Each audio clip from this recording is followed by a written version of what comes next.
It was around 9:15 in the morning. I lived at Cottonwood Heights at the time, and I remember hearing a knock at the door, and I ran to the northeast part of the house, of the condo, to see who was at the door. And I opened the door, and I can't remember whether I had stepped outside, whether my entire body was all outside the entryway, or whether I can't remember what happened there. So, but all I recall is right there by the door. Agent Heisel grabbed me by the arm, and I said, "What are you doing?" And he and Agent Malik pulled out their IDs and said, "We are federal agents, we are ICE agents," and Malik and Heisel. And so I asked Heisel, why are you grabbing me by the arm? He said, "No, just so you don't run." And I said, "Why would I run in high heels? Are you looking for pretext to shoot?" And so he asked me who was in the house and whether they could get in. And I said, "Yeah, you can get in if you have a warrant. And if you don't, you can come back." So as we were walking around the building, we are going kind of southeast, on the southeast side of the building. I'm noticing that they are motioning me away from the home, and Malik pulled out the handcuffs and got my hands to the front. And I asked him where, I wanted to see the warrant. I asked him where the warrant was, and he said, "This is administrative. We don't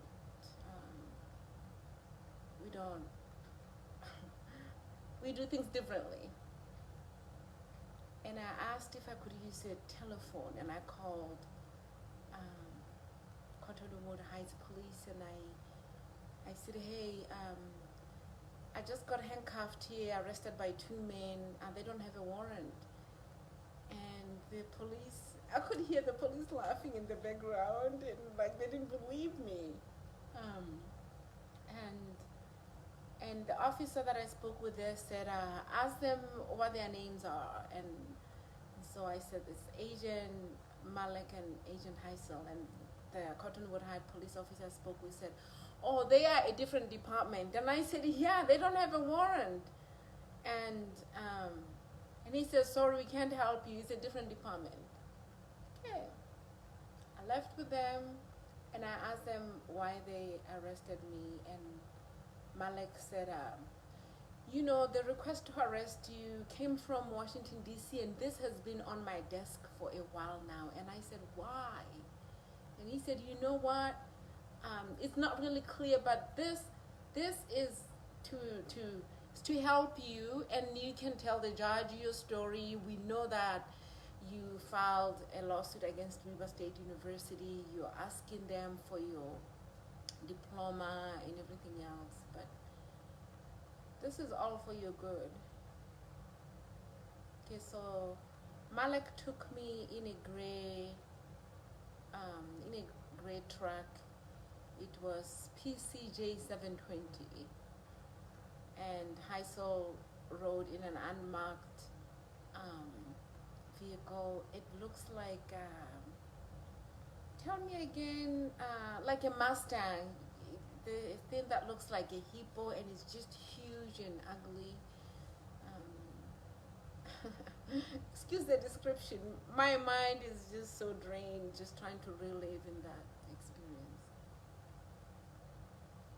And so we drove downtown,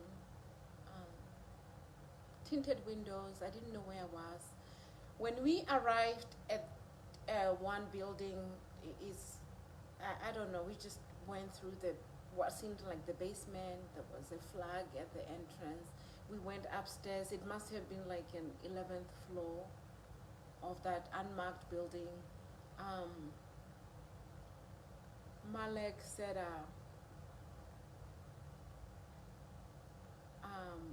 what religion are you? And I said, why are you asking me about the religion? I thought you're not supposed to ask that. He said, oh, we're just asking so that if you were deported, then we would know what religion to connect you with. And I said, most people back home would say I'm a Mormon. And he said, where is your husband? And I said, I'm not married. Where is your ex-husband? And I said, I divorced him in 1994. I'm not looking for him. I haven't been looking for him. And another question, are you a member of any socialist, communist groups? And I asked him, what is a socialist? What is a communist? You know, the terms get thrown around so much. I had no clue what he was talking about. He moved on to this next question. It was just going on and on and on and on and on.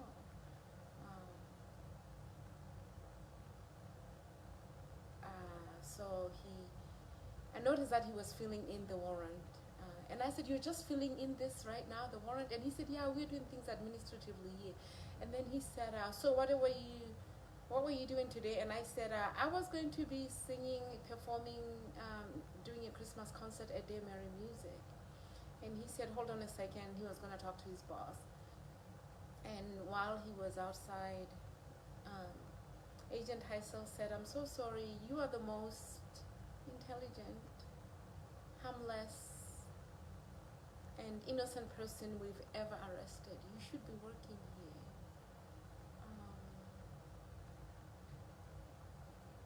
And I remember wheeling the chair back and forth. And I just wanted to give you an impression of how it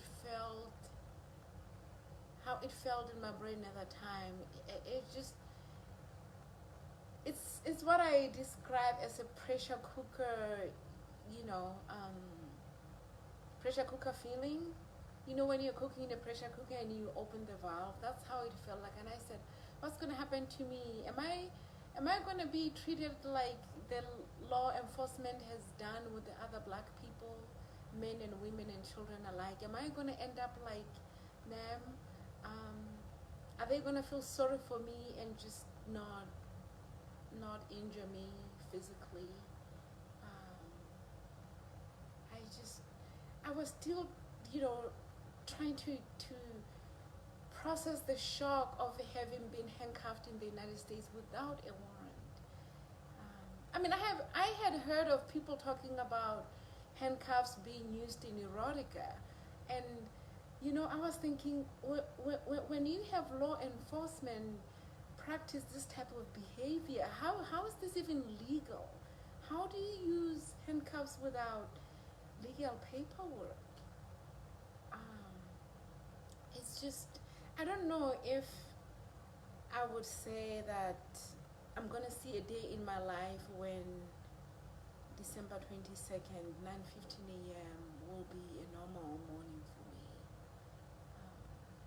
The pressure cooker scenario always starts the day before or 2 days ahead of the 22nd. And I try to mask it, try to sing, housework, and try to keep busy some other ways.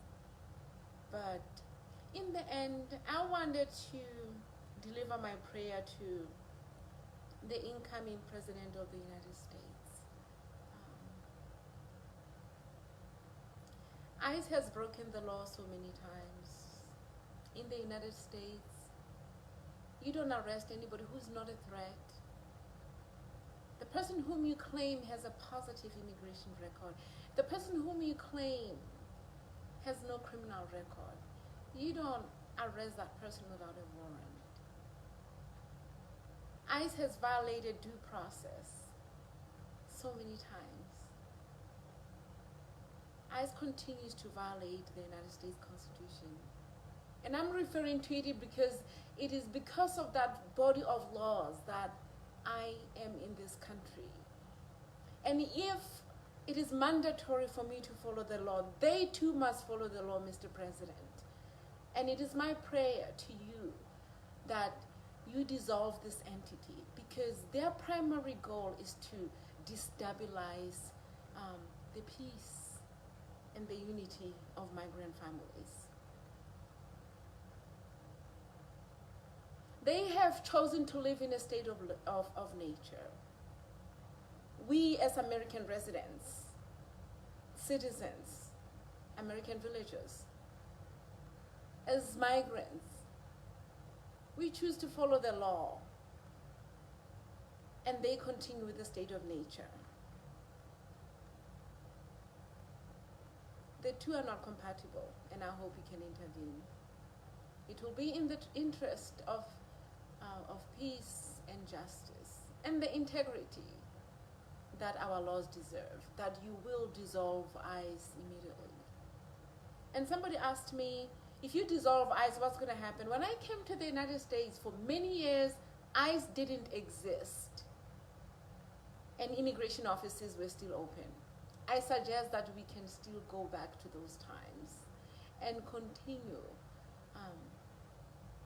practicing immigration laws and doing business legally and lawfully like we did. Thank you for listening and for taking action.